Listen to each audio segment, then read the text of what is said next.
Hello, salute everyone. This is Coach Njomi. I come again tonight with a very powerful one. Today I want to talk to all GC students again.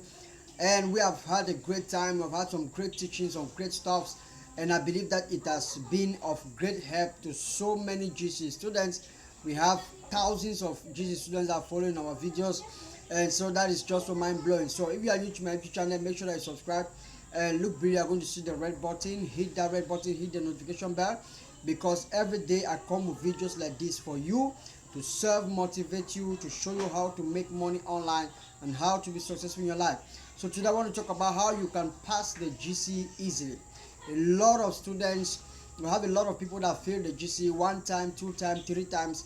But what if I tell you that this would, if you put in practice what I'm going to show you in this video, it will be the last time you're going to fail the GCE.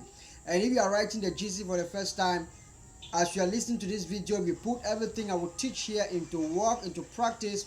You will find that you will not have to write the GCE the second time. So watch the video right to the end, get the points I'm going to get. If possible, jot down the points I'm going to make in this video, because I know it's going to be of great help to you. So I want to talk about how you can pass your GCE this year 2024. Number one is that you have to work on your handwriting. Handwriting is very important, make no mistake. A lot of students have failed their GCE because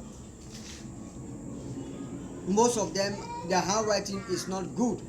So if you have a poor handwriting, know that you are not going to make it for sure, because at times some examiners, when they go through your papers, they actually look at your handwriting. If your handwriting is poor, and even if you give the best answers, you are going to cross everything, and you find yourself that you are failing your exam.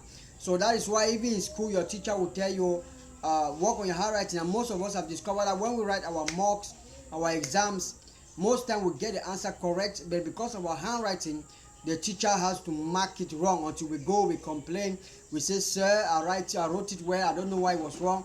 Then they'll find that, they'll start correcting it after. So your handwriting is very important. So if your handwriting is not yet perfect, make sure that you work on your handwriting as you are going for the GCE. At least make it in a way that it is readable, right? How do you know your handwriting is readable? Try to write something, show it to one of your friends, ask your friend, try to read what I've written. Now when your friend is able to read it, or one or two or three people are able to read what you have written, it means that your examiner will actually get what you have written also. So work on your handwriting is very important. Now the second thing you have to do is that you have to work on your introduction and your conclusion. Your introduction, when you get into the hall, you get to the GCE exam, your introduction and your conclusion is very important.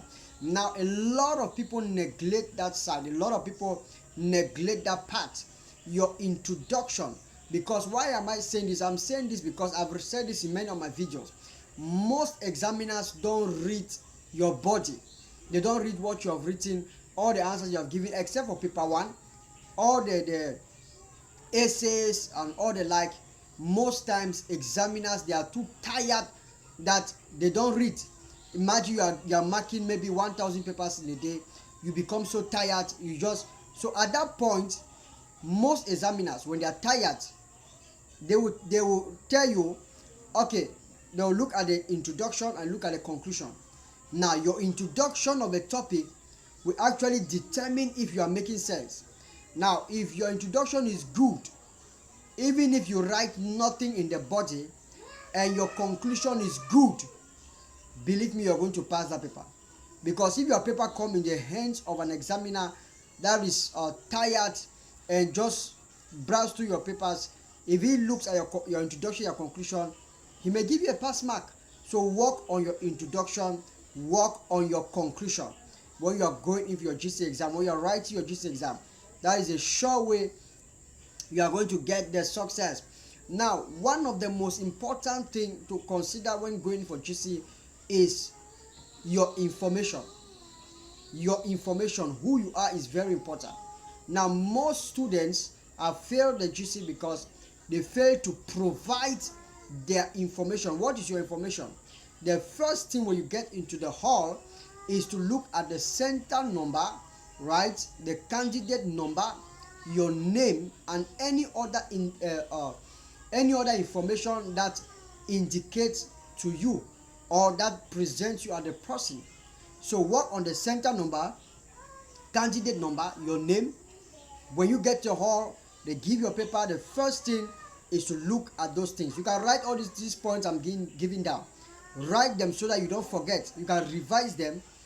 When you are going in for the GCE exam, you can revise all of this. Whether you're writing the mock or you're writing the GCE, works for all, right? So you can write them down so that when you are getting to the hall, you know exactly what to do. So don't forget your information, because that is what directs you to your. If you fail to provide your information, you have failed the GCE automatically. There is nothing anyone can do for you. So work on that. Now the last point, if you want to really pass your GCE this year, is avoid late coming. When you're going in for the GCE exam, avoid to be late. Now, we have seen students that get to the GCE exam and you find them sweating. They sweat, they get in the GCE exam, they're under tension. At that point, your brain does no longer function well. And you find that the small things that you knew, you no longer know them because your brain does not function well. So work to be on time so that you have enough time to sit down and relax and wait for your paper. So if they are starting at 9 or at 10, make sure you are there at 9. If they are starting at 8, make sure you are there at 7. If they are starting at midday, make sure you are there at 11. You have a lot of time to rest and to ponder how you're going to tackle that paper. Now, when you come late, you are sweating, you have tension, you find yourself that you may fail an important subject that you know very well. So these are my 4 points if you want to pass your GCE this year, 2024. It can work for the mock, it can work for any exam, where we are talking about GCE exam this year. So I want to encourage all the GCE students, as you are going in for your exam, I wish you the success. I will come with more tips, more videos, so that when we are writing this year, all of us, those getting me, you will get the success that you need. I wrote the ordinary level 2005, advanced level 2007, and so we are being into all of this and we know exactly how it functions. So thank you guys for watching. Thank you.